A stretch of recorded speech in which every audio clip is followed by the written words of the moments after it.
एक इंटरेस्टिंग केस मी तुमच्याशी शेअर करतो.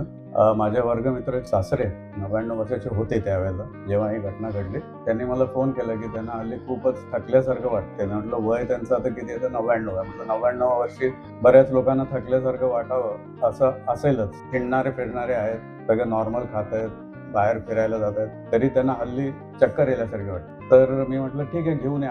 आणि जेव्हा त्यांचं ECG काढलं तर त्यांचा हार्ट रेट फक्त 30-35 एवढाच होता आणि ज्याला आम्ही कम्प्लीट हार्ट ब्लॉक म्हणतो. आणि त्यामुळे त्यांना विकनेस वाटत होता, त्यामुळे त्यांना चक्कर येत होतं. ते म्हणाले करा काही हरकत नाही. म्हटलं पेसमेकर या वयामध्ये काढणं म्हणजे थोडं रिस्की आहे. छोटंसं ऑपरेशनच आहे, ते छोटं असलं तरी हार्टचं आहे आणि ह्याच्यामध्ये 99 वर्षी नक्कीच रिस्क असते थोडीफार. मग ते ऑपरेशन आम्ही केलं इकडे, पेसमेकर लावला आणि त्याच्यामुळे त्यांना काही त्रास झाला नाही आणि व्यवस्थित 3-4 दिवसांनी जसं आम्ही पेशंटला डिस्चार्ज करतो तसं आम्ही डिस्चार्ज करत त्यांना त्या दिवशीच त्यांचा 99वा वाढदिवस होता. केक बेक कट करून इकडे सेलिब्रेट करून त्यांना आम्ही डिस्चार्ज केलं आणि अजूनही ते व्यवस्थित आहेत. तर पेसमेकर लावल्यामुळे त्यांना काही गोळीची गरजच नाही. दिवसातनं 2दा बाहेर जाणं, व्यवस्थित नॉर्मल खाणं, व्यायाम करणं वगैरे वगैरे हे सगळे ते अजून करतात आणि आता ते बहुशेक 104 वर्षाचे आहेत आणि पेसमेकरही त्यांचं व्यवस्थित चालू आहे आणि पेसमेकर लावून सुद्धा ते आपलं सगळं लाईफस्टाईल तशीच ठेवून अतिशय उत्साही आहेत अजून.